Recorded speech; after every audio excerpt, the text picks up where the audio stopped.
Welcome to the Virtual Center for the Study of the Constitution and Civic Responsibility, an ongoing inquiry into American political origins and evolving institutions. The Executive Director of the Virtual Center is Dr. Bill O'Brien. He's also your host for this continuing conversation. Here he is now, Dr. Bill O'Brien. Thank you, Bob Kincaid, and welcome to the Virtual Center for the Study of the U.S. Constitution and Civic Responsibility. On this Monday, it is the 20th day of October in the year 2014, and it is a particular pleasure to be with you today. As those of you who listen regularly to the Virtual Center are aware, we were unable to do a program on Wednesday, principally because we had lost power. We had a cold front come through with one of those storms and high winds, and whenever they predict high winds, that means West Virginia is going to be without power. And indeed we were. And I got the call about 15 minutes before we were due to go on the air that we were without power and we could not broadcast on Wednesday. So in effect, it's been nearly a week, 6 days since the last time we were together. So it is a particular pleasure for me to be here with you today. We'll make an effort to go back and revisit a few of the things that we were talking about the last time that we got together, but I just wanted you to know how happy I am to be here, how honored I am to be here, and I want to take a moment in particular to thank you for your faith in the Head On Radio Network and in the Virtual Center. Because that kind of commitment that causes you to come back over and over again is what makes this not only possible, but makes the whole idea behind the Virtual Center viable. We are trying desperately to initiate the kind of informed conversation about some of the issues of the day as they relate to the historical origins of this republic and the rights and responsibilities of the citizens within it. In fact, I received an email a few days ago I was going to say in response to, but it's not in response to, about an organization here in West Virginia called We the People. And it's an effort to try to promote discussions of the American Constitution and the American political system within the high schools. And for the last 4 or 5 years, I've been asked to judge one of those contests locally among our local high school students. And I received that invitation to do so again. And that will happen on the 12th day of November, which I believe is a Tuesday, and when that happens, of course, we will not be able to do a program that day. But that's a couple of weeks, 2 or 3 weeks out. But it's a very, very important issue, and I look forward every year to an opportunity to hear local high school students on particular aspects of the Constitution. Sometimes, everybody assumes that this is a piece of cake for me. I've got to say very honestly that in more than one occasion at these events, I was quite surprised with the depth and the insights of some of our young people on these very, very complicated issues. So again, it's hardly an example of civic duty on my part. It's an opportunity for me to learn. And I look forward to it, and it just happened the other day, and it's kind of on my mind. I would love to hear from you and ask you to participate actively in our program. We appreciate your willingness to turn on the horn, the Head On Radio Network, and listen to the program, and that's very important. But important as well, even more so, is the active participation of listeners.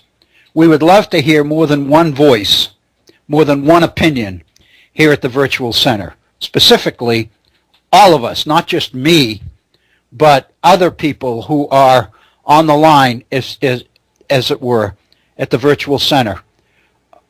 Really do so, tune in with the idea of hearing the ideas and the insights, not only of me, but of those listeners who are civic enough in their attitude, if that's a proper word, to participate daily here at the Virtual Center.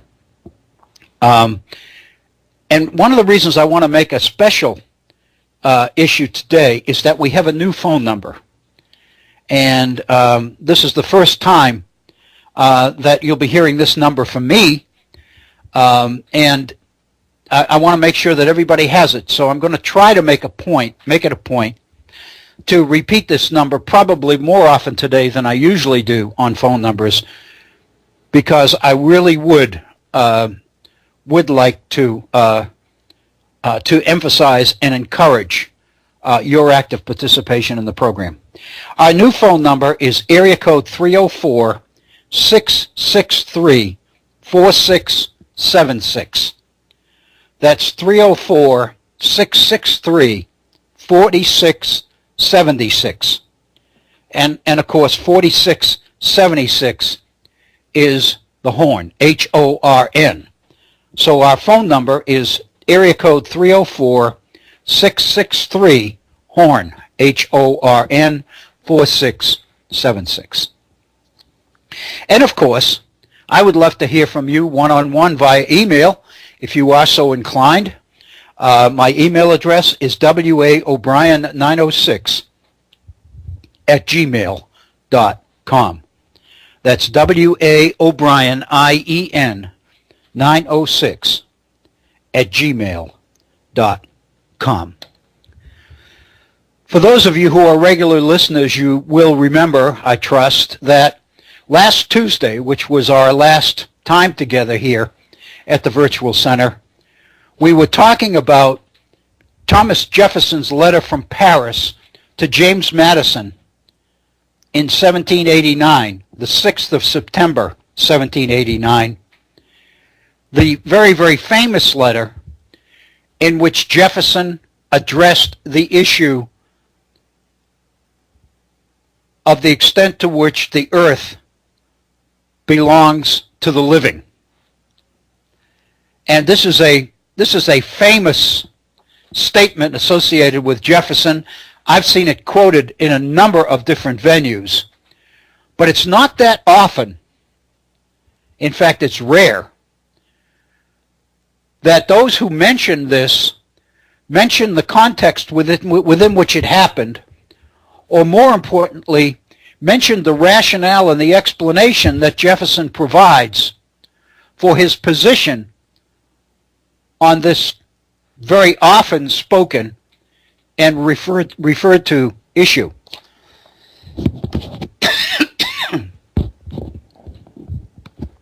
So we were into this program the last time we were together. We were into this letter.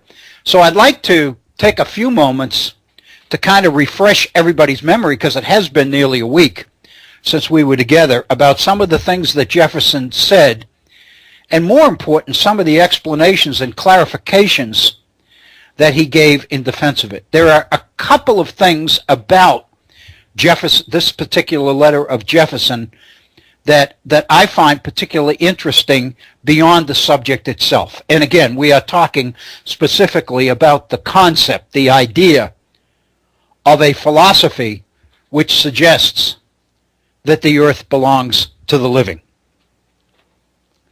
Because the alternative to that, obviously, is that the addendum to that is that if the earth belongs to the living, it does not belong to the dead.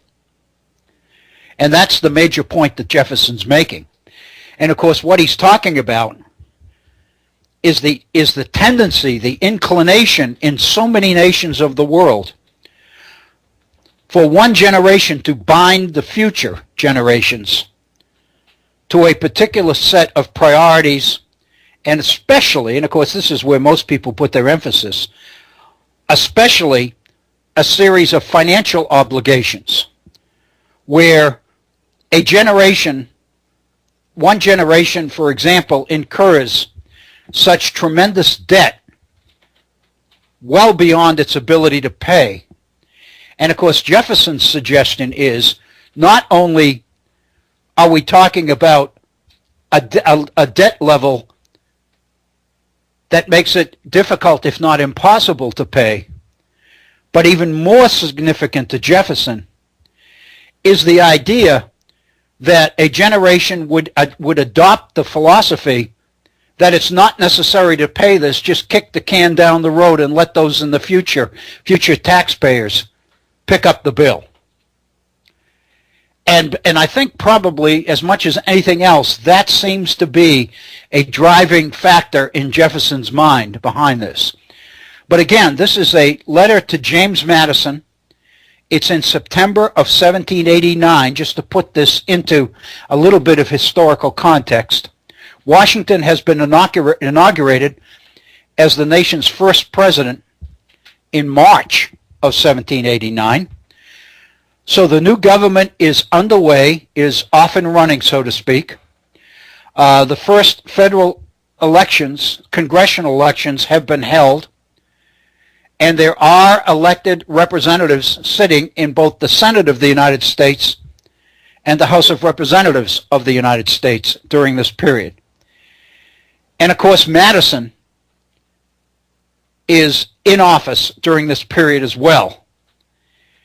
And so what Jefferson is doing here in this particular letter is making the case for this particular concept with the recommendation that it really belongs in a constitution, that this idea is so important that it really deserves a place in the nation, in a nation's political structure. And that's basically the recommendation that Jefferson makes to Madison toward the close of this letter. And he makes the point I'm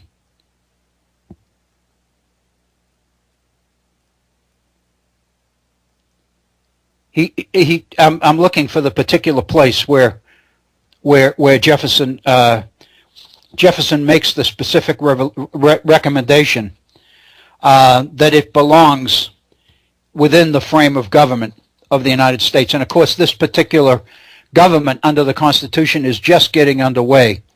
So obviously Jefferson feels that the letter and the timing is particularly appropriate. And I think all of that historical context is important in order to understand the nature of the concept and the implications of the concept as it would affect not only what government does, but the things that government chooses to not do. And I think all of that is particularly important. To go back and touch on a few of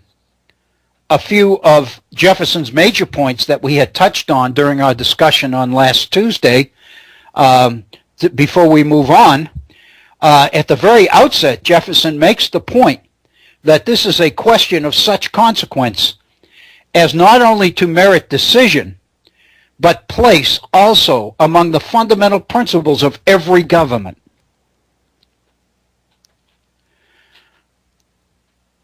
Basically, Jefferson says that this particular issue is part of the elementary principles of any society. And it's been on my mind, and given the nature of the situation that the United States is currently in under the new government, the first government under the Constitution, Jefferson feels that it ought to be on other people's minds as well. He said, "I set out on this ground, which I suppose to be self-evident," quote, "that the earth belongs in usufruct to the living." Usufruct, U-S-U-F-R-U-C-T, usufruct is a legal term. And I think in our program last Tuesday, Bob Kincaid was kind enough to join us in our second hour, and he was very, very familiar with the legal term usufruct. And basically what that means is the useful value.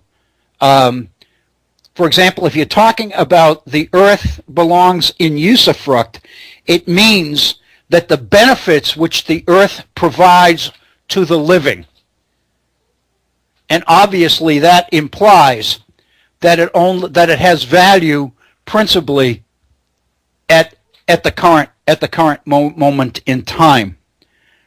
So it's a legal term relating to the usefulness of the earth to the living. And Jefferson goes on and says that the dead have neither powers nor rights over it. So that's a pretty blatant statement, which he calls self-evident. And of course, as we know, Jefferson is very famous for another document in which he talked about self-evident truths, as we know. And here he's talking again about this principle being self-evident, that the earth belongs in usufruct to the living, and that the dead have neither powers nor rights over it. The portion occupied by an individual ceases to be him when himself ceases to be, and reverts to the society. So the whole idea of natural rights, if you will, comes up here, and Jefferson raises that issue. And of course, the reason that this is so significant is because the issue of property as a natural right came up obviously in the writings of John Locke and was so much an important part of the debate over independence, and indeed is in part behind much of the debate as well about the ratification of the Constitution of the United States. And what Jefferson is saying again is that the portion of the earth occupied by an individual ceases to be his when himself ceases to be. In other words, when you die, so also dies the power you have over the portion of the earth you owned. And that portion reverts to the society. And then Jefferson talks about society's rules for passing on property to future generations. And Jefferson makes the point that if society has made no rules for the appropriation of its lands, it'll be taken by the first occupants. Generally, that's the wife and children of the decedent, of the original owner.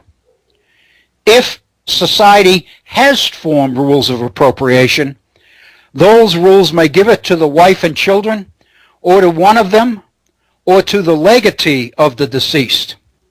So also they may give it to the creditor of the deceased.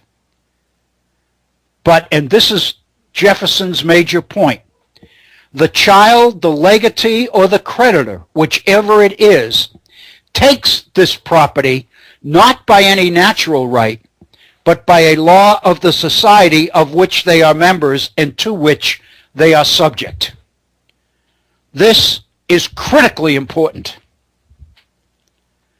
because whatever elements of natural right one associates with the ownership of property and the labor that an individual has put into improving that property, whatever aspects of natural rights are associated with that end when the person dies. And the rules of inheritance are society's rules, not God's rules. And so consequently, those people that end up with a piece of property do so because of the rules of the society in which they live, not because of some divine right or natural right that they can claim comes from the Creator. I think that's a very, very important principle to keep in mind. Consequently, as a result of this, Jefferson says, no man can by natural right oblige the lands he occupied, or the persons who succeed him in that occupation, to the repayment of debts contracted by him.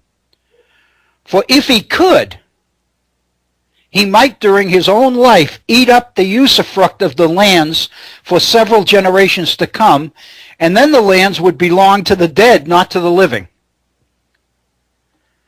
In other words, Jefferson is making a point here, a principle here, which is extremely important. And that is a person's control over the land, over the property, must cease when that person ceases, when that person dies. Otherwise, if it didn't,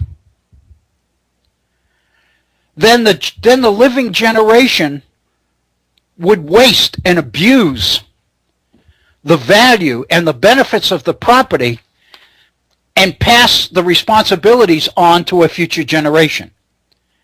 And that's Jefferson's whole point. You can't do that. And then he goes on and says that if indeed you allow that to happen, then the property, the lands, would belong to the dead, not to the living, because the obligations incurred by the dead would continue to dominate the use and the value of the property and who derived benefit from that property, or who inherited the responsibilities associated with that property. And that's Jefferson's whole point. They must end when the particular person dies or passes. And then Jefferson says what is true of every member of society individually is true of them collectively as well, since the rights of the whole can be no more than the sum of the rights of the individuals in it. So Jefferson's point is that not only does this apply to an individual's personal property, but it also refers to a society's responsibilities and rights as well. Just as an individual cannot commit future generations to debts that he or she has incurred, so Jefferson is saying societies can't do that either. And I think this is a particularly important consideration. And then Jefferson gives what I think is a brilliant example of how this will work. And I mentioned at the outset today that besides the content of the document itself, besides the principles under the principle that Jefferson is addressing here, I think we can learn an awful lot about Jefferson and about the age in which he lived by the way he goes about making and supporting his principle. The use of numbers, the use of math, the use of logic, the use of mortality tables. In other words, we are investigating here in the 18th century a society that has become more and more captivated with hard evidence, with data, and calculating and drawing conclusions from the data. In other words, doing the kind of research that it seems to me smacks of what we call science. The application of science to man's day-to-day problems and to societies in general. Excuse me. This is a feature, it seems to me, of the age of enlightenment that Jefferson lives in. We talked about this when we were talking about the Scottish philosophers, the Scottish Enlightenment, and David Hume and Ferguson and Adam Smith and many of those people who were very taken with numbers and very taken with research and very taken with data. The idea that we can learn from nature, we can collect data and collect evidence and use that evidence to predict the future. This is a very, very important concept, and it begins here. And so seeing it in Jefferson and seeing Jefferson use research as the basis for predictions and conclusions, I think is a very, very valuable insight into not only the way Jefferson's mind worked, but the way that the society's mind worked at that time as well.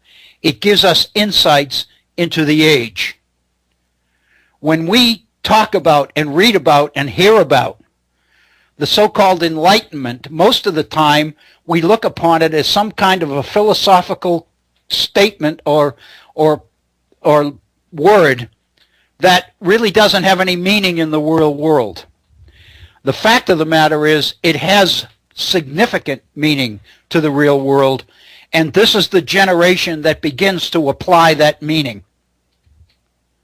And this goes on all the way through the late 18th century, well into the 19th century, and much of this application of research and application of science is used to justify and support the 19th century industrial revolution as well.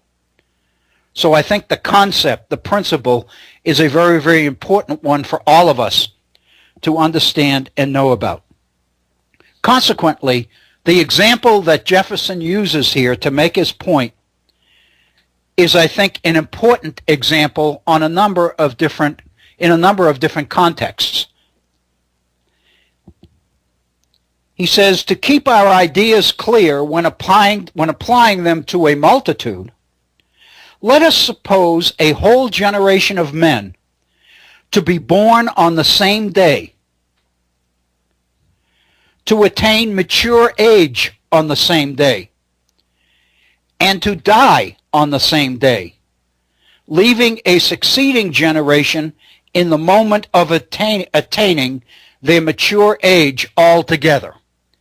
In other words, instead of talking about individuals who randomly are born on different days and at different times of the day, let's imagine a situation, just for argument's sake, in which a whole generation of people was born at exactly the same time, which means that they will all reach the age of maturity at exactly the same time. And theoretically, if the mortality tables are accurate, they will all die at exactly the same time.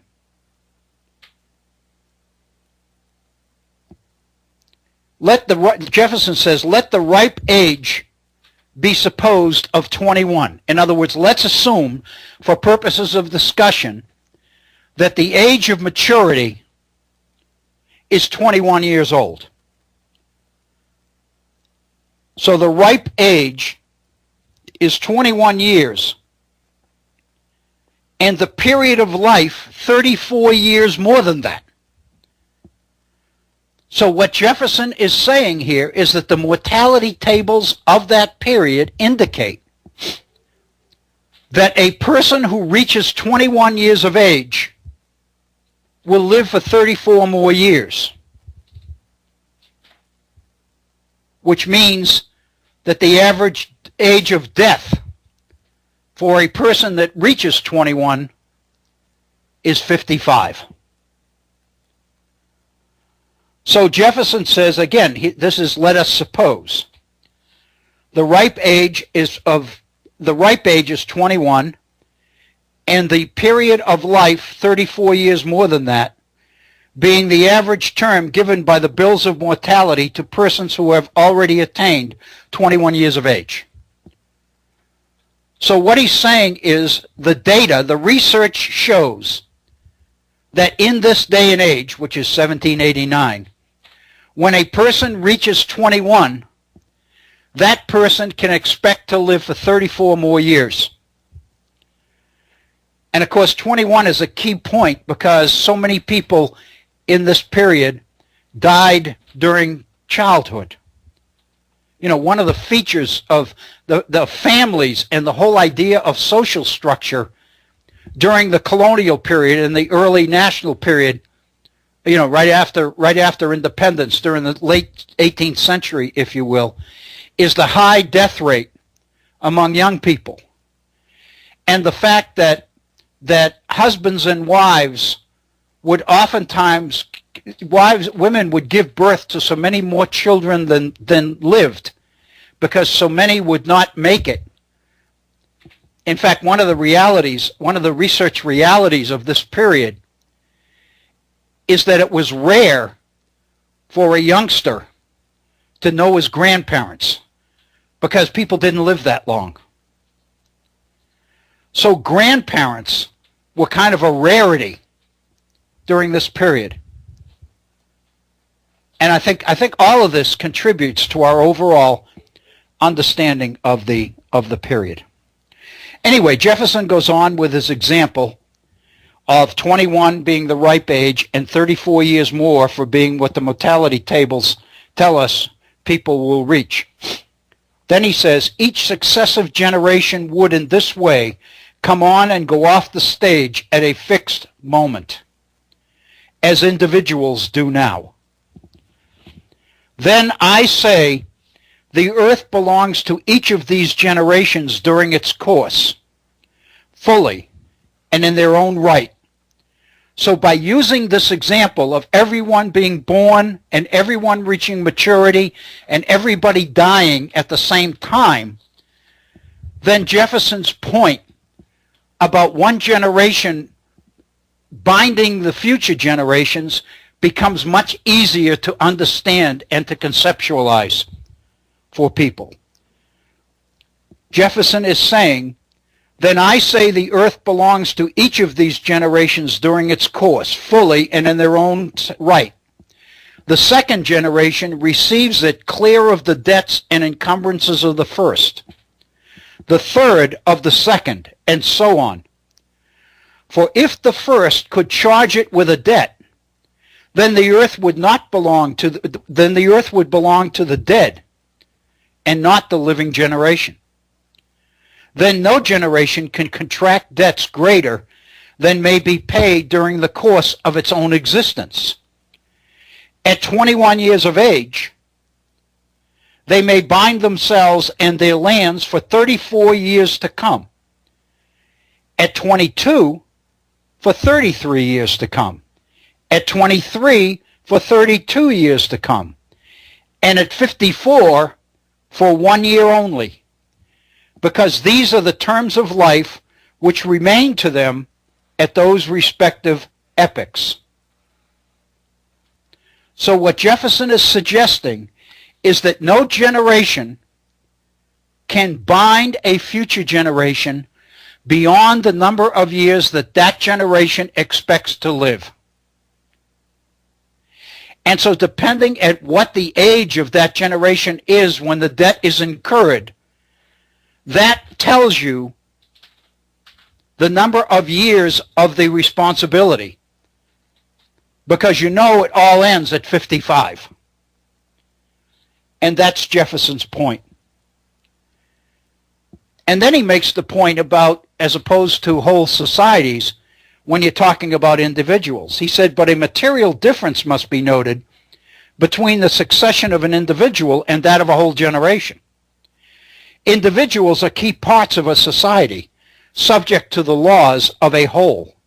These laws may appropriate the portion of land occupied by a descendant to his creditor, rather than to any other, or to his child, on condition he satisfies his creditor. But when a whole generation, that is, the whole society, dies, as in the case we have supposed, and another generation or society succeeds it, this forms a whole, and there is no superior who can give their territory to a third society, who may have lent money to their predecessors beyond the faculty of paying. And it was at that point, last week, when we reached this point of Jefferson's letter, that we started to talk about the issue of environment. Because clearly, if Jefferson is talking about the earth belonging to the living, then in today's conversation, clearly we have all sorts of implications here for the way we treat the environment. And it raises serious questions. In other words, if you take Jefferson's principle and apply it in today's terms and in today's world, it raises serious questions about what we're doing to the environment, to the earth itself, to the air we breathe, to the water we drink, to the resources all of us need in order to prosper. I was struck this morning on the national news by videos of a marathon race in China yesterday. And the fact that the air was so polluted that more than half of the runners used masks, and very few of them were able to finish the race because the air was so polluted. And so basically what we are talking about here is the ability to do things to the earth which effectively destroys its potential value to future generations. In other words, the usufruct value of the earth we are leaving to our children and grandchildren is substantially less than that same value when we got it, when we received it. And what we have seen, of course, is that those who are able to claim and to wrest the political control over a society can make rules which really make the application of this particular principle, even if you agree with it in theory, difficult, if not impossible. If you take Jefferson's principle seriously here,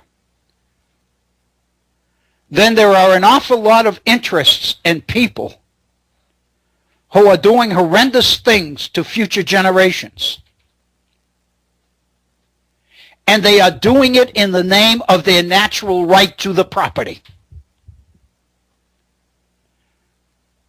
And they are doing it to a constitution in which they are adamant in arguing that the Constitution of the United States outlines and defines the operation of a government whose principal objective, whose principal purpose is the application of the preamble to the Declaration of Independence, which is government's responsibility to protect people's natural rights to life, liberty, and property. It's very obvious that those who argue vociferously for that particular interpretation of the Constitution and its link to the Declaration do so for the benefits that it guarantees to them, even if those benefits violate and contradict the rights and the benefits of future generations to that same property. So I think what Jefferson is saying here is extremely important. And it requires a lot of thought and a lot of consideration and a lot of reflection.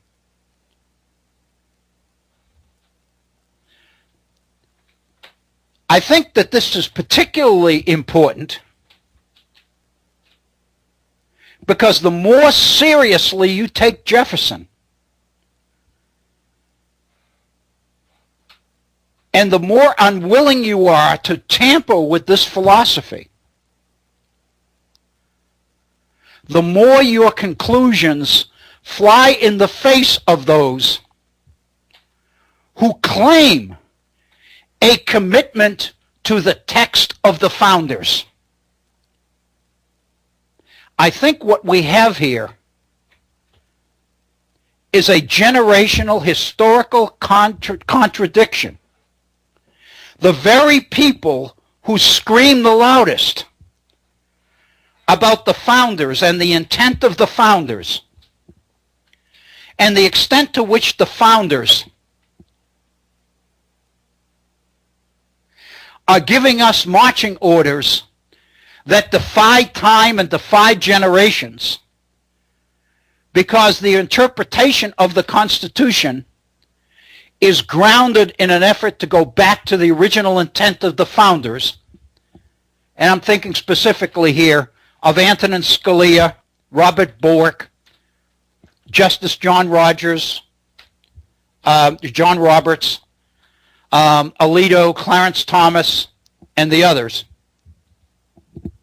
These are the people that scream the most often and the loudest about the original intent of the founders. What do the founders say? What did the founders believe about this issue or that issue or another issue?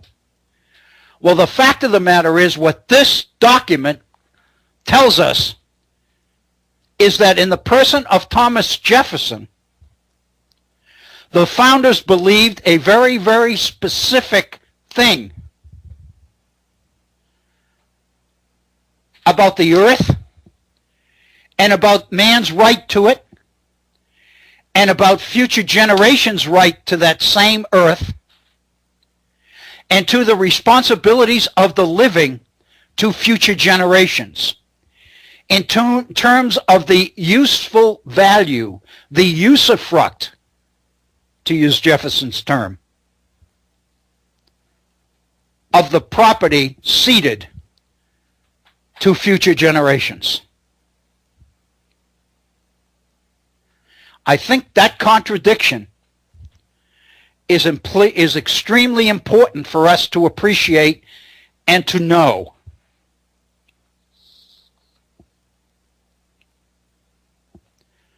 And then Jefferson goes through, and this we did not get to the last time, and this is extremely complicated because it deals in some numbers. It's the use of mathematical data. But the reason I want to share it with you is because I want us all to appreciate Jefferson's reliance upon and use of data, the application of data to justify a particular principle or a particular issue. Jefferson says, what is true of a generation all arriving to self-government on the same day and dying all on the same day is true of those on a constant course of decay and renewal, with this difference only. A generation coming in and going out entire, as in the first case, would have a right in the first year of their self-dominion to contract a debt for 33 years, in the 10th for 24, in the 20th for 14, in the 30th for 4. Whereas generations changing daily by daily deaths and births have one constant term beginning at the date of their contract and ending when a majority of those of full age at that date shall be dead. The length of that term may be estimated from the tables of mortality, corrected by the circumstances of climate, occupation, peculiar to the country of the contractors. In other words, what Jefferson is saying is, if you take the principle of an entire generation being born, reaching maturity, and dying all at the same time, and what that means in terms of the rights and responsibilities of each generation to the next. Then Jefferson said, if you now look at that same situation in the real world, where people are being born and are dying every day, then the only logical conclusion you reach is that you must rely on data, specifically on the mortality tables, in order to determine how long an individual has the responsibility to take on debt. What we can't do, Jefferson is saying, is take on debt and responsibility that extends beyond our time on this earth.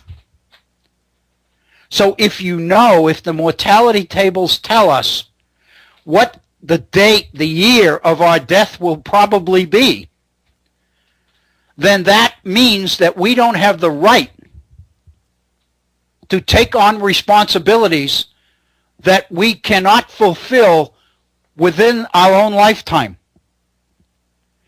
And he gives this example from France. And here he mentions the French naturalist Buffon. And he says, take for instance the table of Monsieur de Buffon, B-U-F-F-O-N, wherein he states that 23,994 deaths and the ages at which they happened. So again, this is further indication of how people at the time are using the available data in order to make it applicable to predictions of the future. Buffon talks about 23,994 deaths and the ages at which they happened. Suppose a society, this is Jefferson again, suppose a society in which 23,994 persons are born every year and live to the ages stated in this table. The conditions of that society will be as follows. Jefferson is giving us a classic example of how you can take research data and use it in order to draw mathematical and substantiated conclusions. If 23,994 persons are born every year and live to the age stated in the mortality tables, then that tells you a lot about the society itself. The conditions of that society, Jefferson said, will be as follows. First, it will consist constantly of 617,703 persons of all ages. At any point in time, Jefferson is saying, that data of 23,994 births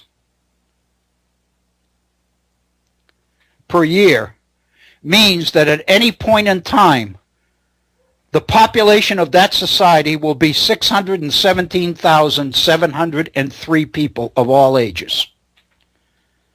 Second, of those living at any one instant of time, 1/2 will be dead in 24 years and 8 months. Thirdly, 10,675 will arrive every year at the age of 21. Fourth, it will constantly have 348,417 persons of all ages above 21 years old. Fifth, and half of those 21 years and upwards living at any one instant of time will be dead in 18 years, 8 months, or say 19 years as the nearest integral number. In other words, what Jefferson has been able to do from Buffon's numbers, from Buffon's research, is take that number and from it deduce the number of people in the society at any point in time, the number of people that will reach an age of maturity at any point in time, will be able to predict the life expectancy of those people. In other words, this is a classic example of the application of data. I think every kid in school who struggles with math ought to be confronted with this kind of a real life situation as to how this mathematical stuff and all of these formulas apply to the real world and why they're important. Jefferson is giving us a classic example of applied math. I think it's brilliant. It tells us a lot about him. It tells us a lot about where his ideas and his positions on issues come from. Jefferson's conclusion then is that 19 years is the term beyond which neither the representatives of a nation nor even the whole nation itself assembled can validly extend a debt. What Jefferson is saying is the data lays out the parameters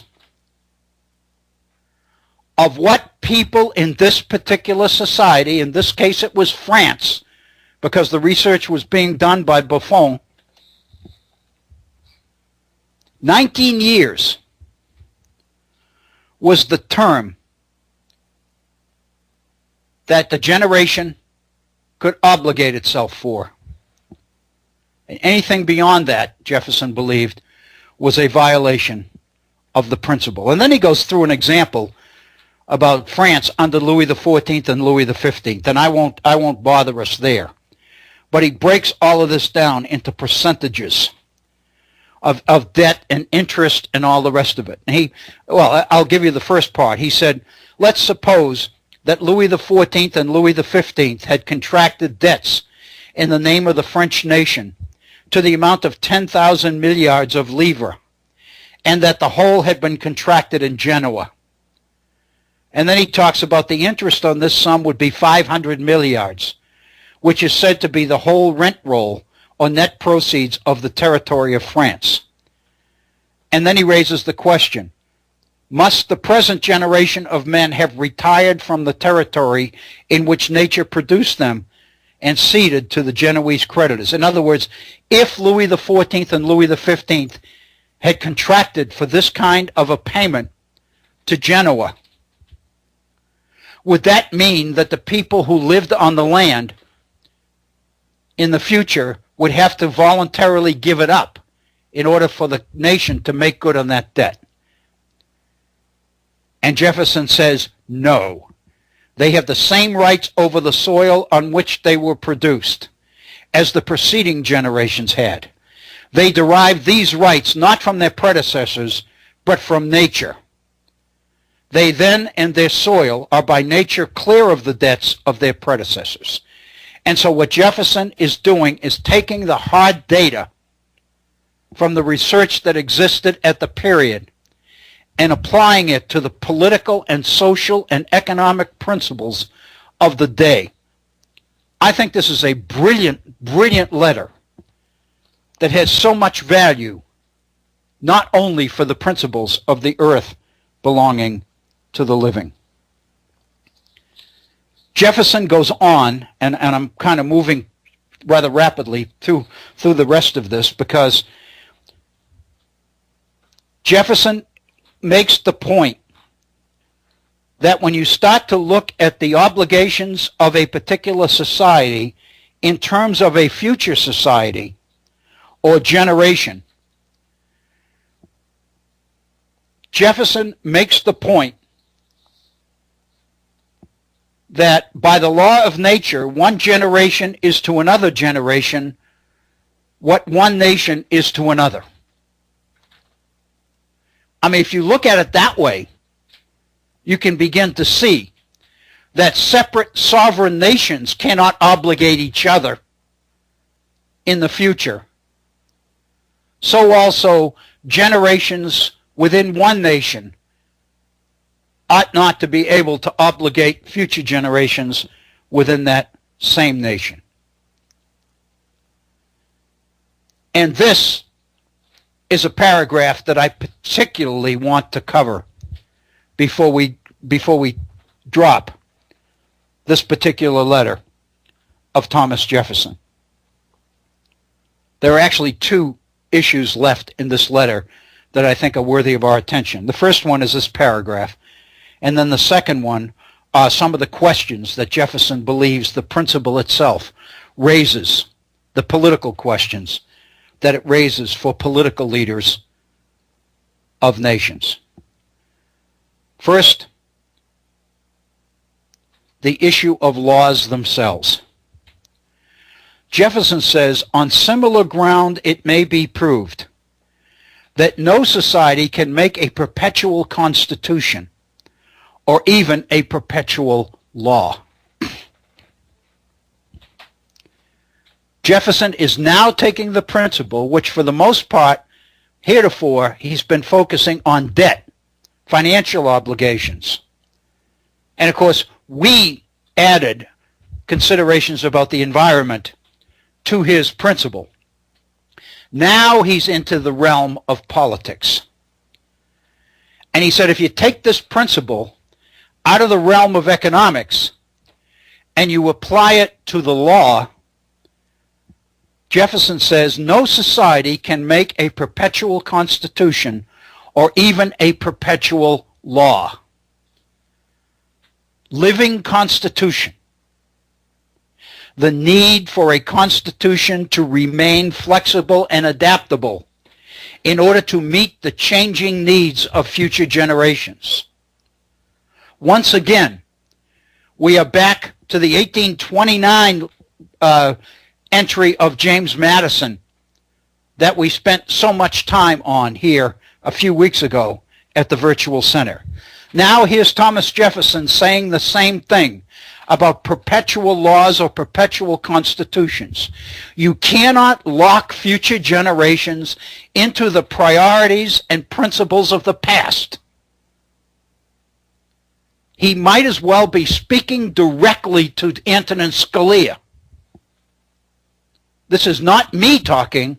This is Thomas Jefferson, who happens to be one of the founders that Scalia is so fond of citing when it suits him, and so fond of ignoring when it doesn't. They may manage it then, and what proceeds from it, as they please, during their usufruct. In other words, a generation can manage the Constitution, manage the government, because the earth always belongs to the living generation. They may manage it, what proceeds from it, as they please during their usufruct.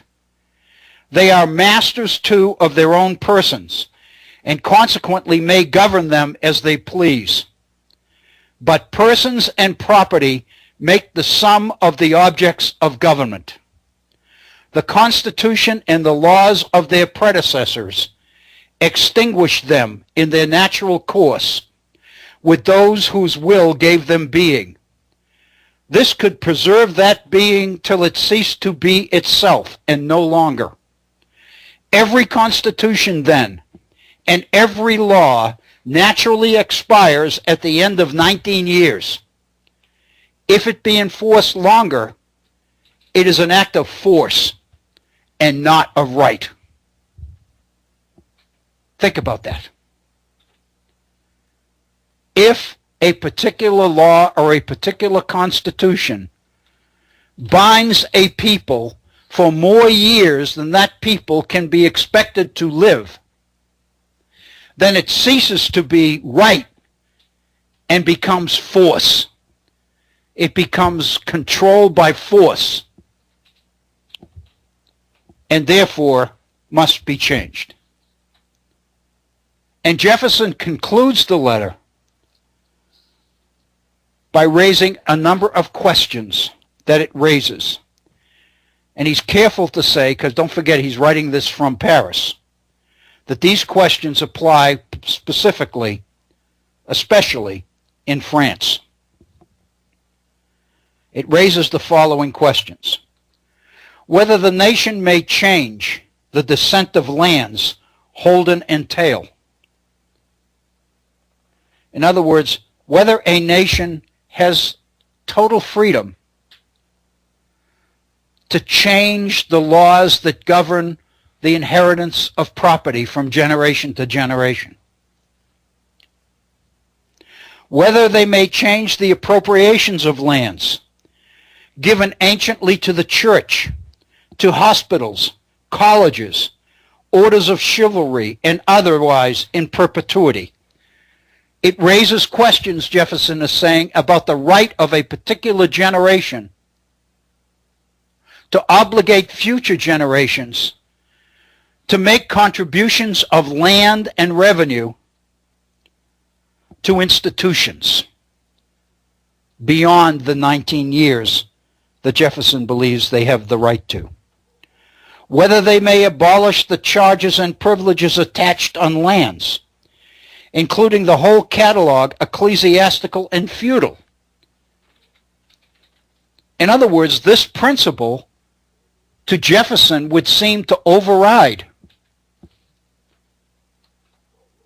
ecclesiastical and feudal law and feudal rights that theoretically are passed on from generation to generation. In other words, the whole way generations connect to each other, Jefferson is saying here, would potentially be changed with the adoption of this particular principle. He says it goes to hereditary offices, authorities and jurisdictions, to hereditary orders, distinctions and appellations, to perpetual monopolies in commerce, the arts or sciences, with a long train of et ceteras. And it renders the question of reimbursement a question of generosity and not of right. And what Jefferson is suggesting there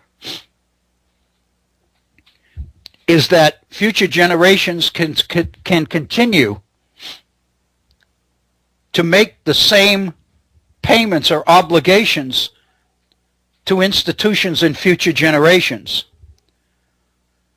But the rights associated with these obligations have long gone. And now what we're talking about is the issue of generosity if a particular society chooses to continue them.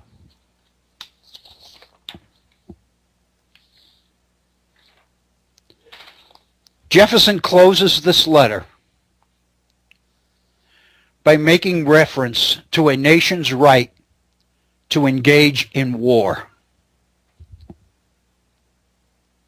And he basically implies, I believe,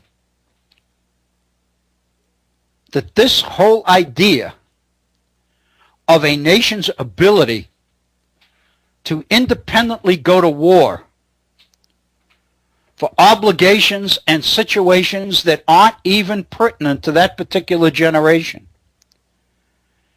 is an issue that all nations must rethink and reconsider carefully.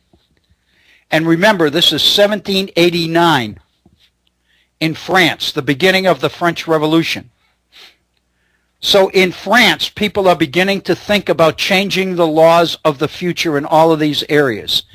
In the United States, under the new Constitution, the people of the United States are beginning to deal with these same kinds of principles and obligations from generation to generation. Jefferson says to Madison, "Turn this subject in your mind, my dear sir, and particularly as to the power of contracting debts, and develop it with that perspicuity and cogent logic which is so peculiarly yours." What a compliment Jefferson pays to Madison here. And he said, take these principles and work them over in your mind, your brilliant mind. Your station in the councils of our country gives you an opportunity of producing it to public consideration, of forcing it into discussion. At first blush, it may be rallied as a theoretical speculation, but examination will prove it to be solid and salutary. And of course, what Jefferson is saying here to Madison is that when you first raise this, people are going to think it's just theoretical. It's not real. We don't have to worry about it. But Jefferson said that's only first blush. But the fact of the matter is, when people really begin to examine it, they'll see how solid it really is. It would furnish matter for a fine preamble to our first law for appropriating the public revenue. And it will exclude at the threshold of our new government the contagious and ruinous errors of this quarter of the globe. In other words, he's basically saying to Madison, if we adopt something like this now, right at the beginning of our government, we'll avoid some of the problems that Europe has been getting into as a result of these old laws and traditions. Those things which have armed despots with means not sanctioned by nature for binding in chains their fellow men. We have already given, now he's making a specific reference to the Constitution. We have already given an example, one effectual check to the dog of war, by transferring the power of letting him, that dog, loose from the executive to the legislative body, from those who are to spend to those who are to pay. Think of that. What Jefferson is saying is that in giving Congress the right to declare war in the Constitution of the United States, we have effectively taken the war-making power out of the hands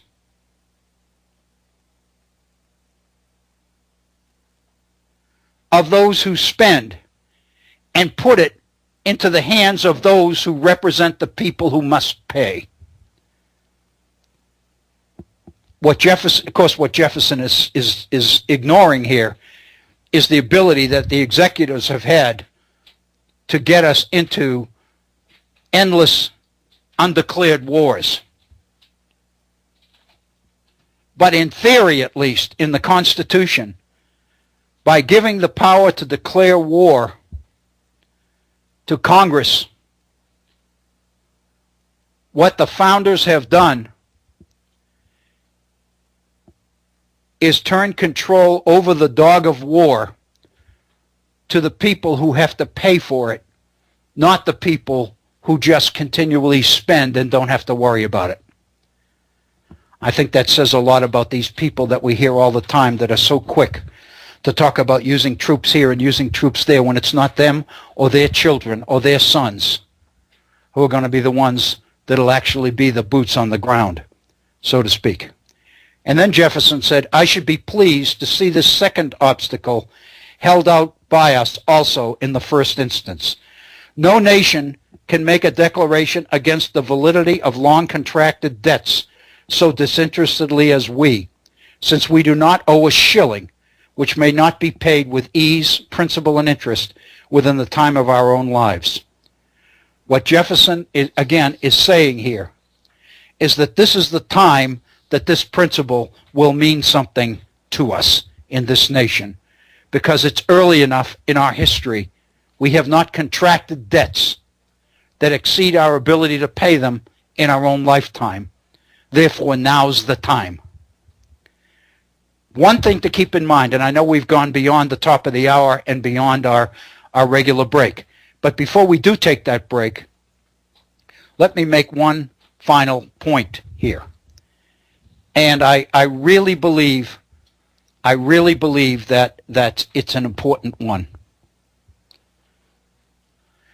And that is that Jefferson obviously is writing at a time when exciting things are happening in the world. France is on the edge of a new constitution, of writing a new constitution. America has just adopted a new constitution. The whole direction of the world is on the table. And many of the principles and procedures and traditions which bound the old world are on the table and potentially ripe to be changed. I think what Jefferson is telling us is that this particular point in history is critical. Let's pause and take our break. I have a quick obligation that I need to meet, so let's pause and take our 5-minute break. It's 10 minutes after the hour. We'll be back in 5 minutes. Thank you. Thank you, Bob Kincaid. This is Bill O'Brien, and we're well into our second hour here at the Virtual Center on this Monday, the 20th day of October, 2014. Thank you for joining us. If you've been with us through the whole program, thank you for staying with us. We pretty well covered the Jefferson letter to James Madison based on the principle of the earth belongs to the living. I think we spent quite a bit of time on that particular document. I do apologize for the sudden nature of our break, but just a few moments ago. But my wife was desperately trying to get into the house, and I had locked her out, and so I had to go open the door to let her in. I of course raised the question, or did I have to? And I better. So anyway, that's why I had to take the break as quickly as I did. Welcome. If you are just joining us, we welcome you to the Virtual Center for the Study of the U.S. Constitution and Civic Responsibility. If you've been with us, we thank you for staying with us. Let me remind you before we continue with today's program that we do have a new phone number that we encourage you to use in order to participate actively in our program. The new number is area code 304-663-4676. And of course, those of you who are regular listeners to the Horn will know that 4676 is indeed H-O-R-N, Horn. So our new number is 304-663-HORN. 663-4676. And as always, I encourage you, if you are so inclined, to drop me an email on these particular issues that we're dealing with here, and I'd be more than happy to respond to you one-on-one via email. My email address is waobrien906 at gmail.com. That's waobrien906 at gmail.com. I have to acknowledge and admit that I got a little bit wrapped up, if you will, in the Jefferson document in our last hour. I mean, they extended well over the hour into the first 10 minutes of this hour, and that's not really a problem. But I was becoming rather animated about it because that's what makes these things so exciting. And I hope that you'll bear with me for a moment while I just kind of reflect on where we've gone and what we've done and where we've been and all the rest of it, because I really do believe that some of the places that we visit here at the Virtual Center are places where people don't usually visit. And for sure, they don't spend as much time there as we spend reflecting on these things. And just thinking, during the break, we were on break for 3 or 4 minutes, and just during that short time, it was just in my mind that I've heard this idea of the earth belongs to the living and associated with Jefferson my whole professional life. But it's not until you look at this document, this letter that Jefferson writes to Madison, that you begin to get an appreciation of what the context of this particular discussion is about. These people literally are reconstructing the world as they know it. Tell me that the American Revolution is not a revolution. Tell me that the principles of Republican government that this nation and its founders adopt in 1776 do not materially change man's way of looking at the world. These people, it's evident from reading this letter of Jefferson to Madison, these people really believe that they are charting the course for future generations. They are undoing the negatives of the past. And they are beginning the journey, if you will, into the very positive, optimistic future journey of the future. Jefferson says in his last paragraph that by taking the power to make war out of the hands of the people who spend the money and putting it into the hands of the people who pay for it, we have struck a blow, as it were, for peace, for world peace. Think about that. Talk about historical context. Talk about attitudes. I can remember in teaching American history over these many years that our textbook makes so much of the fact that George Washington, in his first administration under the new Constitution, Washington, Hamilton, and the rest of them were very aware that the decisions they made were laying the groundwork for the decisions of the future. They knew that the whole world was watching. The future was watching. And what they did would reverberate for years and generations to come. John Adams, members of the Senate were actually laughing at John Adams during meetings of the first Senate under the Constitution because Adams was so hung up on formality and titles. What do we call the president? And, they call him a buffoon and they laugh at him. But the fact of the matter is, John Adams knew that once we make this decision, it's there for a long time to come. And what we decide is not something we should decide randomly or haphazardly, but it's something that we really need to think carefully about because we literally are charting the course not only for our nation's future, but for the world's future. And now here's Jefferson doing the same thing in this letter to Madison. We've already taken care of the dogs of war, the dog of war, Jefferson said. Now let's take care of this. This tendency, this inclination of regimes, of political regimes, to bind future generations to the debts and the obligations and the lack of responsibilities that they show. And let's establish it as a principle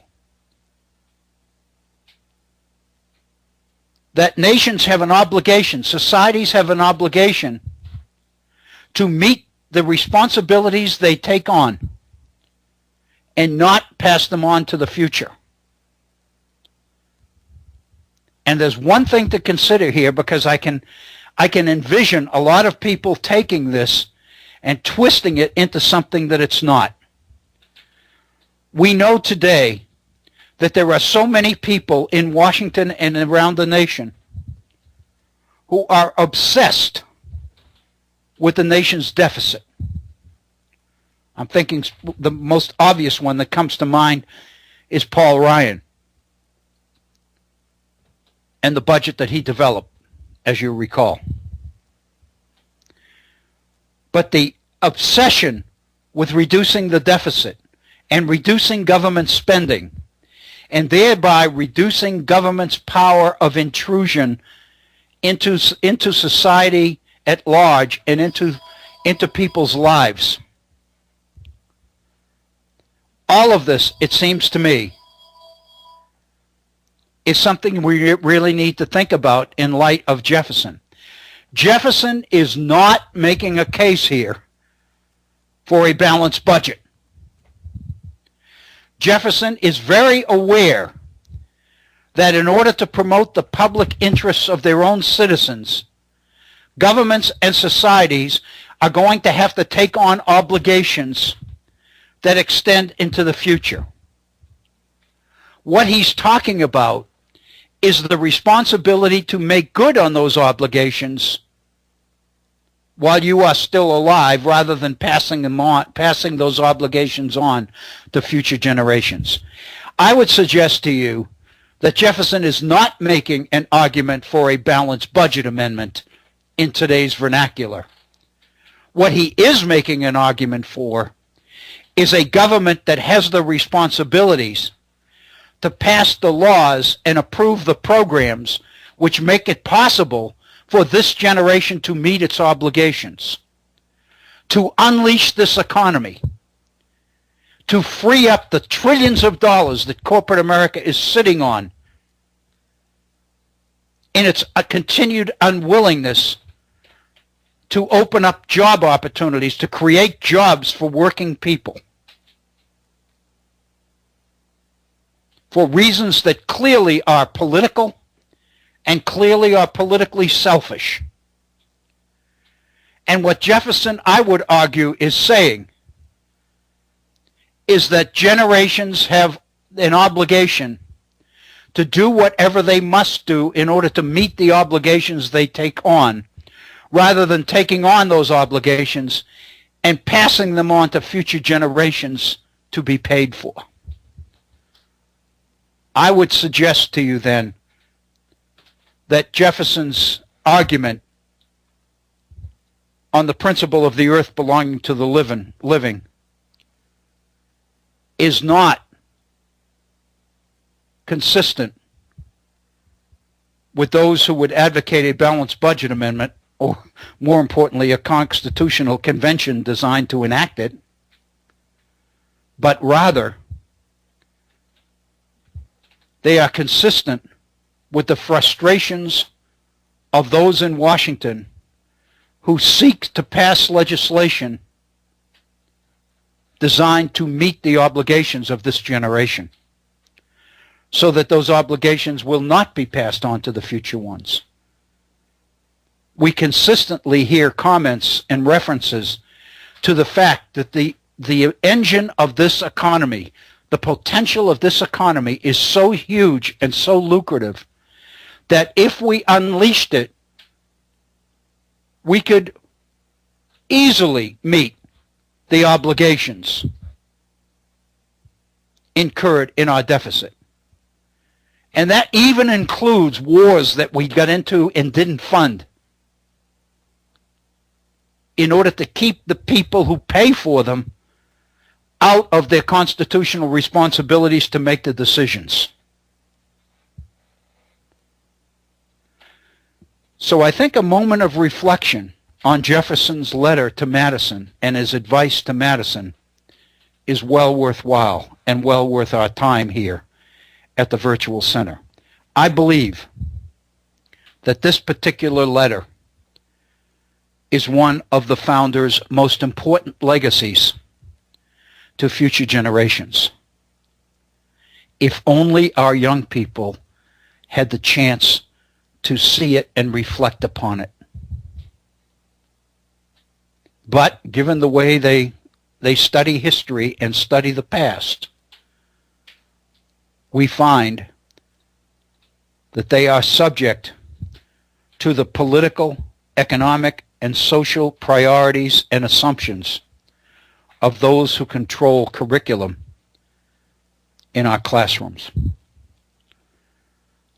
I guess what I'm saying is that this leads naturally into yet another implication of Jefferson's letter to Madison. And that is not Jefferson's emphasis on this generation binding future generations. Rather, what I'm talking about here is the right of previous generations to bind this one. Most of Jefferson's focus and attention has been directed toward the future in that letter. But I would suggest that the real implications of what Jefferson is saying necessitate that we look not only forward but backward. Specifically, that we look at previous generations and the extent to which previous generations have committed us to decisions and principles and responsibilities that were alive then, that may not or should not any longer remain applicable. More important, I think, is a recognition and a realization, a careful look at those who would assert and browbeat today's generation into believing that our society is responsible for commitments made by previous ones that, in fact, the previous generations never made. What I'm suggesting here is the whole issue of history, the whole issue of the way we teach the nation's past, the world's past, the extent to which we are willing to let today's generation in on the realities of previous ones, so that they are exposed to a real learning experience by benefiting from what those who lived before us learned and didn't learn from decisions they made or decisions they didn't make. What I find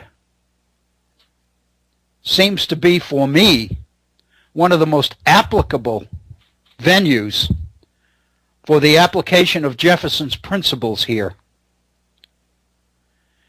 is the way we teach American history to our young people. Or to be blunt about it, the way we don't.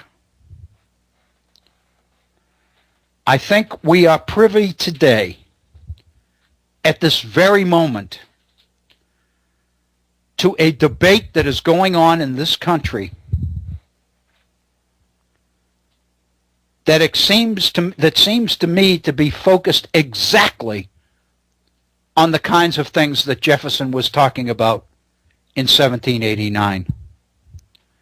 Namely, an interpretation of the past which binds the future, which binds us to a set of so-called self-evident truths of the past, which really are not self-evident at all.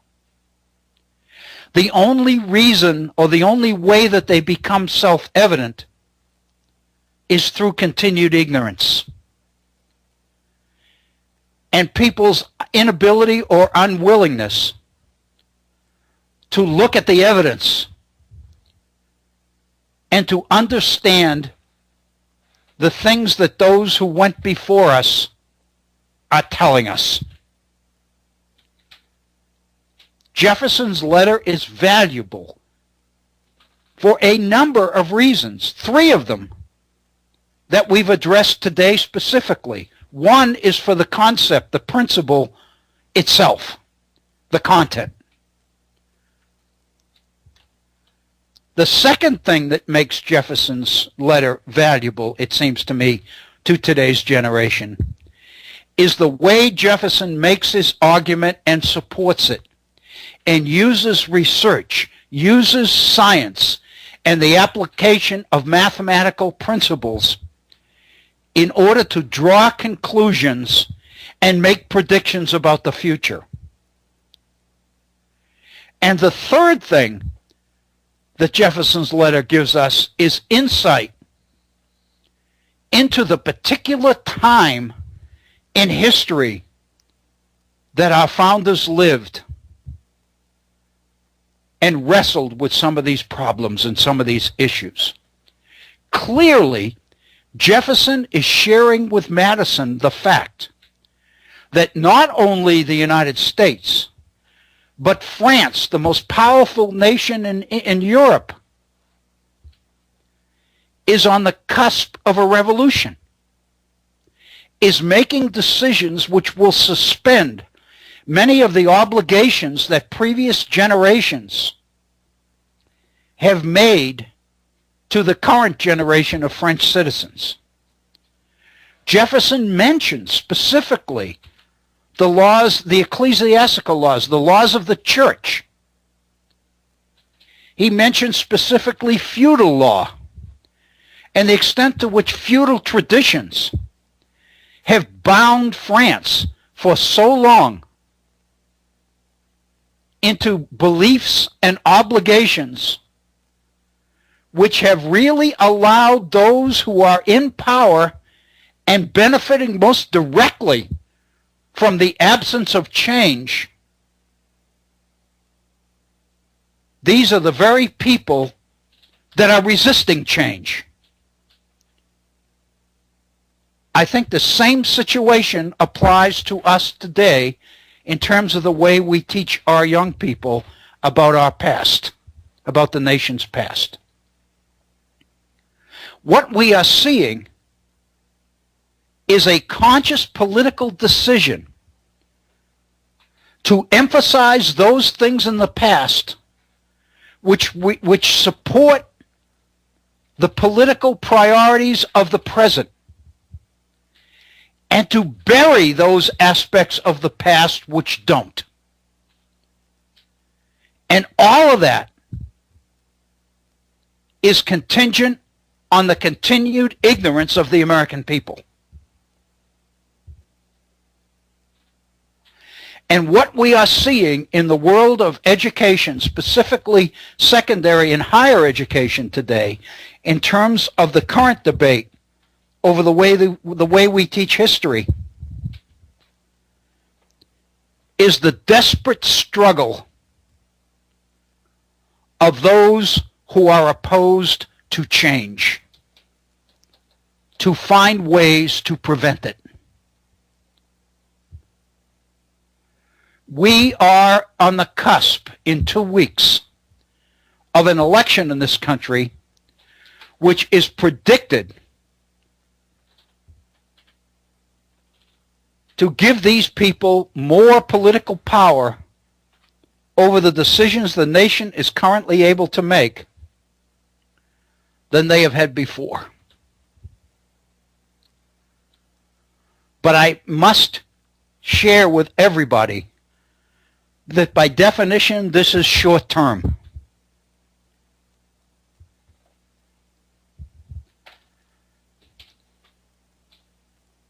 Looking back in the historical past and projecting into the future, this particular point in time is but a blip in the history of this nation. It's an unfortunate blip,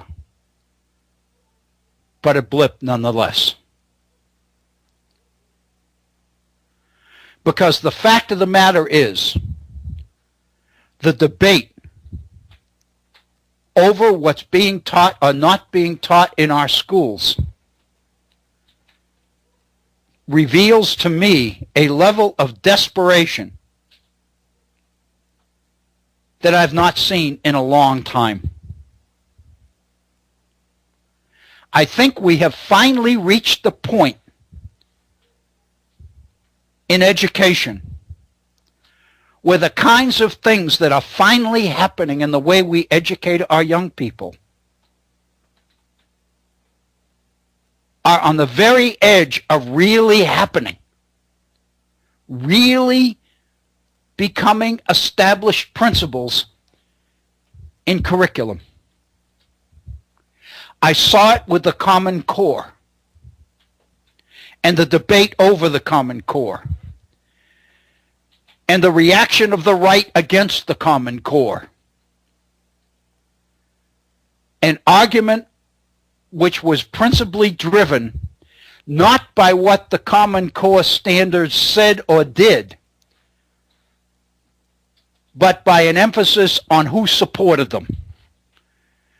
Because there was so much philanthropic money, so much money put into the effort to promote the Common Core by Bill Gates and others at the corporate level in America, in American society today, that this became the major focus of criticism of the standards themselves. It was a straw horse. There's no denying that Bill Gates and others supported the Common Core. That's not the issue. The issue is not even why they did it, except that they realize that we need to begin to do something different in the way we educate our young people if this nation is to remain in the forefront of the world. But the criticism of the Common Core was not based on whether the Common Core standards would work, could work, or how they should work. It was rather based on all these secondary circumstantial issues around the core themselves. Here at the Virtual Center, I've made no secret of the fact over the last year that I personally support the Common Core. I recognize some of the basis of the criticism. You know, it bothers me when I consider some of the ways that the Common Core standards were adopted and some of the ways that government used rather heavy-handed tactics in order to effectively coerce school systems and states into going along with the Common Core in order to gain access to federal education money. I don't like that. I wish we didn't have to function that way. But on the other hand, if you think about it, that's no different than the way the framers decided that they had to act in order to get the Constitution of the United States itself ratified.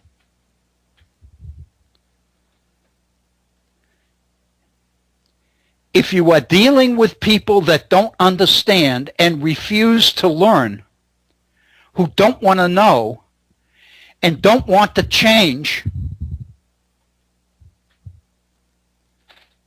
because they're benefiting too much from what is, to the point that they are not unwilling to risk what might be, then it seems to me you've got to find a way to go around them. And it seems to me that's what the founders did with the Constitution of the United States. And I think that's what those who are promoting the Common Core standards felt that they had to do as well. I don't like it. I would much rather see the Common Core the result of a logical, humane, civil discussion of the issues involved. But the fact of the matter is, there are certain interests who don't want that discussion to ever happen. And the reason is, the bottom line is, because they do not want the bulk of the American people to be active participants in making that decision. They are people who have never, ever accepted the implications and the responsibilities of the fact that we live in a republic. And the fact that we have a government which is driven by and based upon the reciprocal back and forth relationship between government and its own citizens.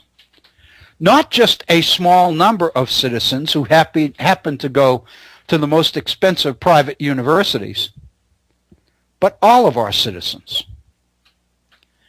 And if we conclude, as many of us have, and I'm one that does, if we conclude that the bulk of our citizens is not educated enough, well enough, to be able to participate constructively and positively in this debate, then it seems to me we can go in one of two directions. We can equip them with the kind of learning and the kind of skills necessary to become positive, active, constructive participants in our discussions on educational practice and educational policy, or we can erect artificial barriers and roadblocks in order to keep these people out of the decision-making process entirely, in order to reserve access to it for the few. And I would suggest to you that is exactly what is going on.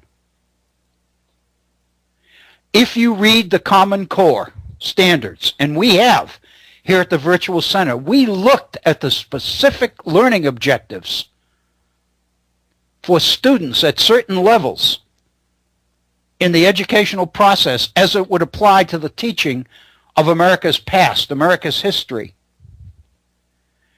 And what we realized, what we saw, was that the new standards were asking things of our students which most, if not all, of our teachers, with few exceptions, were not capable of delivering.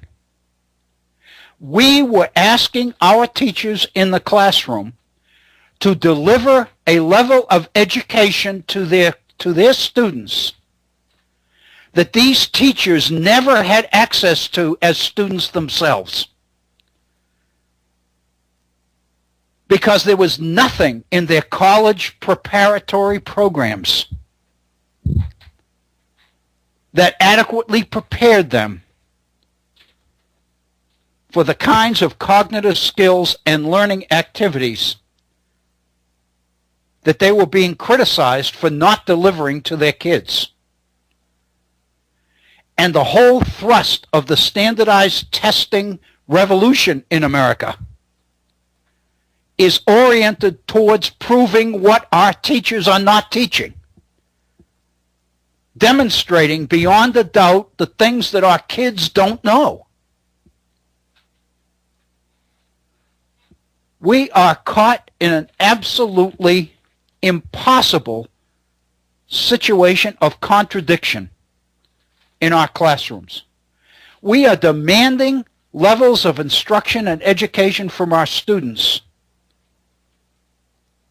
that few of our teachers have ever been exposed to themselves. And we are allowing those who control higher education, in many cases, to make change in education, academic curriculum, difficult if not impossible. We are consciously keeping our teachers at clearly defined capped levels of instructional skills, and at the same time demanding test results from their students that make their situation an impossible one. And we have got to change it. The reason that I support the Common Core standards has nothing to do with where they came from or who wrote them or who paid to advertise them or any of the rest of it. It's because of what the standards potentially promise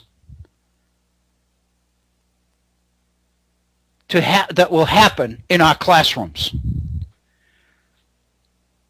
If teachers are obligated to turn out students who meet these standards, then our teachers are going to have to begin to do things in their classes that they've never been allowed to do before, never even been shown how to do before. Because for the first time in the history of this nation, we will be embarking on a course designed to take us to the realities of an educated citizenry.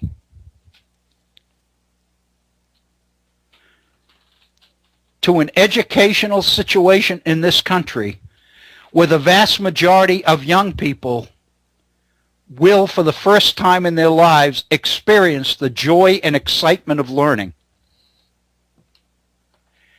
And they will be able to recognize and appreciate and take advantage of the benefits of the information revolution. The fact that the internet promises all of us, not just few of us, but all of us, access to the most unbelievable amounts of information ever conceived by the mind of man.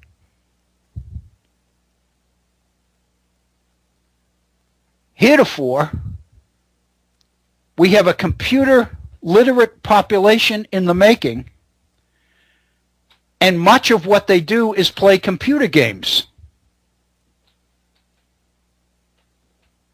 And I'm not denying some of the skills associated with those games. Specifically, it's hard to deny the learning potential of those games, because we see young people who can't stay on task for any length of time at all in certain situations stay on task in order to master those games. There's no question. But the fact of the matter is the potential of the core standards, the Common Core standards, and what they have the promise of making happen in our classrooms seems to me to be the reason why we need to move toward not only adopting them, but making them work.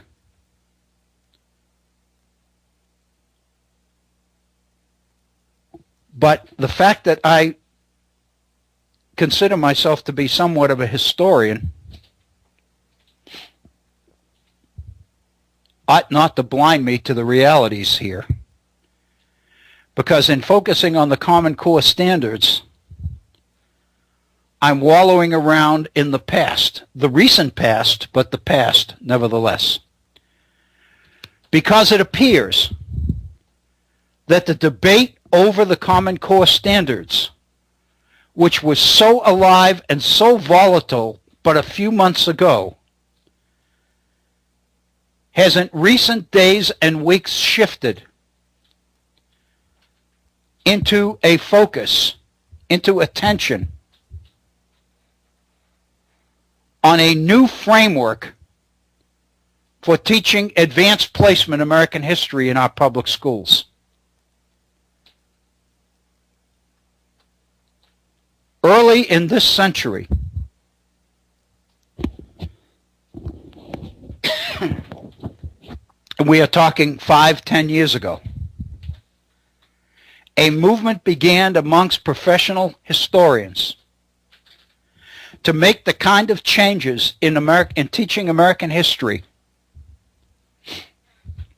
that would move American history beyond the way that it always has been taught, in order to more adequately prepare young people for the world in which they live.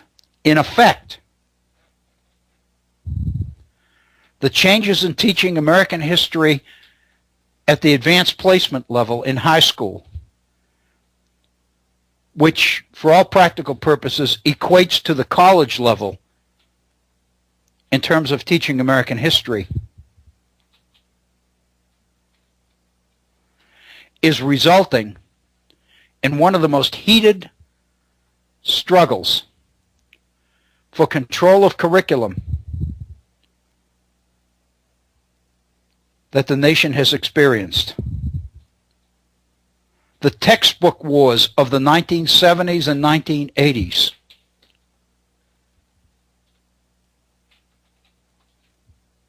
are being recreated to a certain extent in the battles that are going on over what's happening in our American history classrooms of late.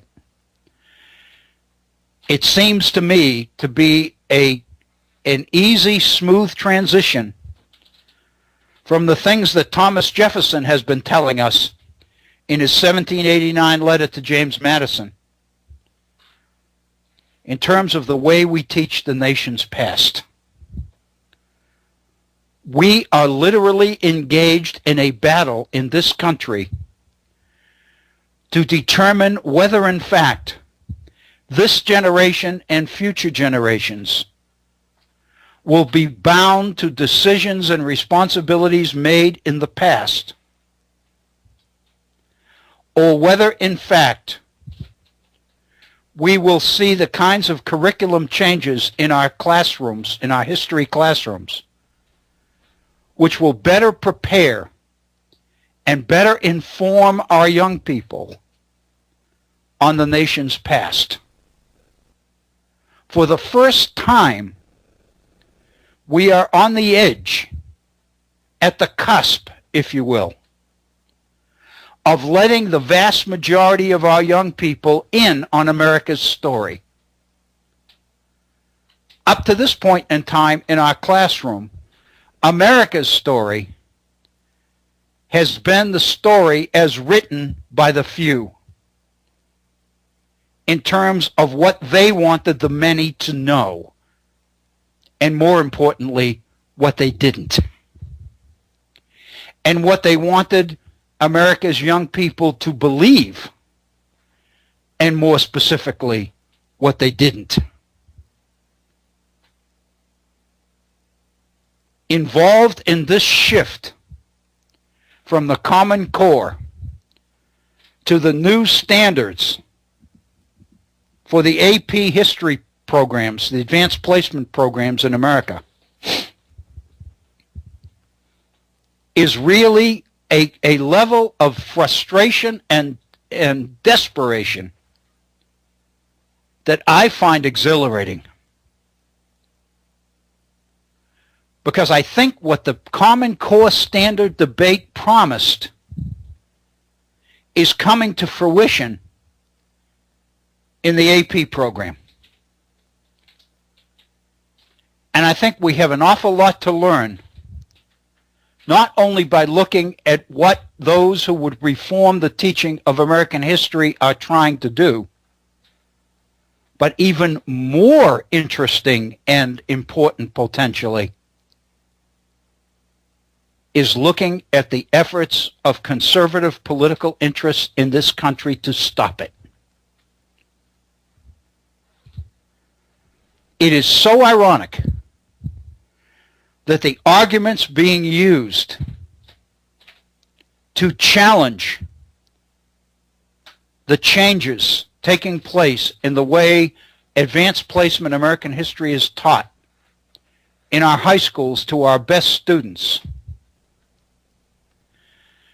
seems to me to reflect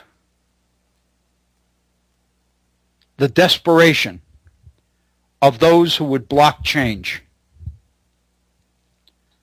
Because what they are finding themselves doing is defending anti-intellectualism. They are putting themselves in a position of trying to defend an educational system that didn't educate anybody but the few. And they are scared to death of an education system that promises to educate the many, really educate the many. This morning in my history class, we spent the entire class, 50 minutes, on the first two paragraphs of James Madison's Federalist number 10. I wish I could have recorded the student reaction. One student said out loud, I never knew any of this in my whole life. My whole life I believed the exact opposite of this.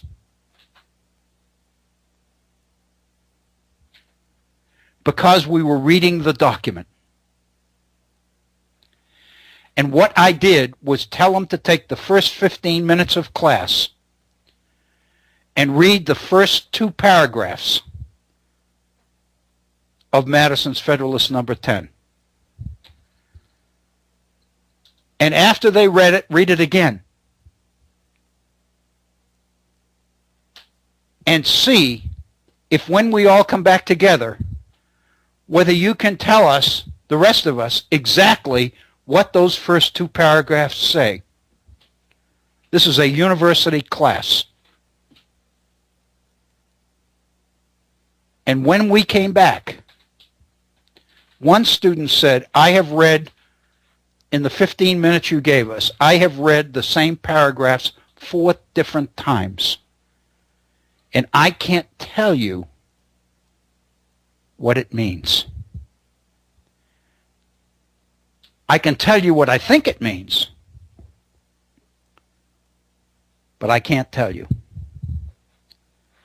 And then we spent the balance of the class, better than 35 minutes, with those first two paragraphs up in front on an overhead, and we read them together. And we did the kind of textual analysis that Antonin Scalia is so good at doing. And saying, this is what he said, but look at how what he says here compares with what he said up there. And at the end of it, one of the students made the comment that I mentioned earlier and said, my whole life I believed exactly the opposite. And then as they were leaving the classroom, I heard a couple of students say to each other, this stuff is unbelievable. And all I could think of is this is the first time that these people have ever read, really read. This is what the Common Core promises. This is what the new standards promise. We'll be back to this same subject tomorrow. We have reached the top of our hour. This is Bill O'Brien. Thank you so very, very much. Be safe.